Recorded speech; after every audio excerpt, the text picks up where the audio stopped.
Good morning, everybody.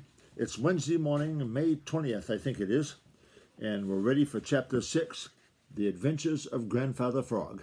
And there he is, on his favorite lily pad. Now, Chapter 6 is titled, first, let's say hi to everybody. Let's see.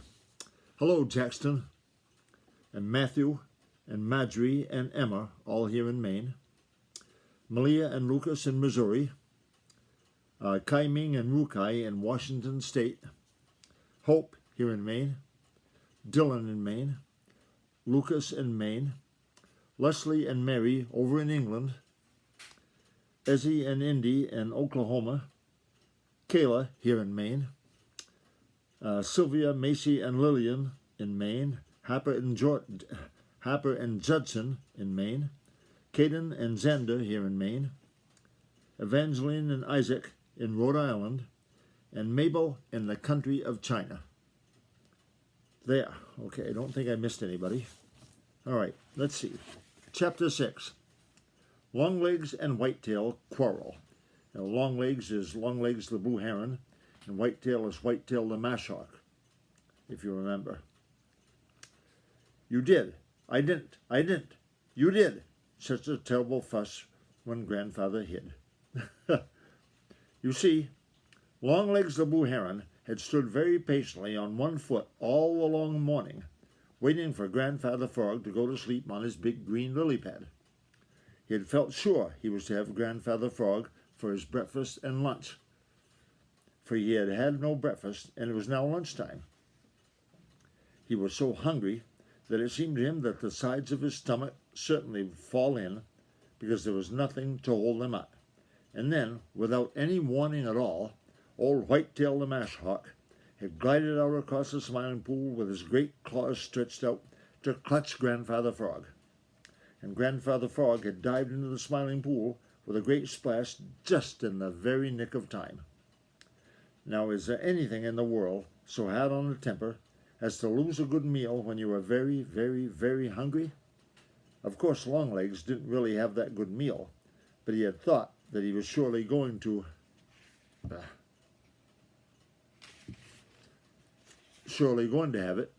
So when Grandfather Frog splashed into the Smiling Pool, of course Longlegs lost his temper altogether. His yellow eyes seemed to grow even more yellow. "You robber! You thief!" he screamed harshly at old Whitetail. Now old Whitetail was just as hungry as Longlegs. He had come even nearer to catching Grandfather Frog. He is even quicker-tempered than Longlegs. He had whirled like a flash on Jerry Muskrat, but Jerry had just laughed in the most provoking manner and ducked under the water. This had made old Whitetail angrier than ever, and then to be called bad names, robber and thief. It was more than any self-respecting hawk could stand. Yes, sir, it certainly was. He fairly shook with rage as he turned in the air once more and made straight for Longlegs the blue heron. "I'm no more robber and thief than you are," he shrieked. "You frightened away my frog," screamed Longlegs. "I didn't. You did. I didn't. It wasn't your frog, it was mine." "Chug-a-rum," said Grandfather Frog to Jerry Muskrat as he peeped out from under some lily pads. "I didn't know I belonged to anybody. I really didn't. Did you?" "No," replied Jerry, his eyes sparkling with excitement as he watched Longlegs and Whitetail. "It's news to me." "You're too lazy to hunt like honest people," taunted old Whitetail as he wheeled around Longlegs, watching for a chance to strike with his great, cruel claws.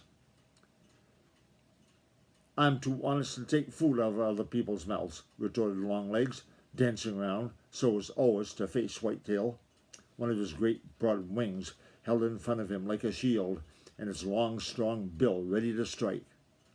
Every feather on Whitetail's head was standing erect with rage. He looked very fierce and terrible. At last he saw a chance, or thought he did, and shot down. But all he got was a feather from that great wing which Longlegs kept in front of him. Before he could get away, that long bill had struck him twice, so that he screamed with pain.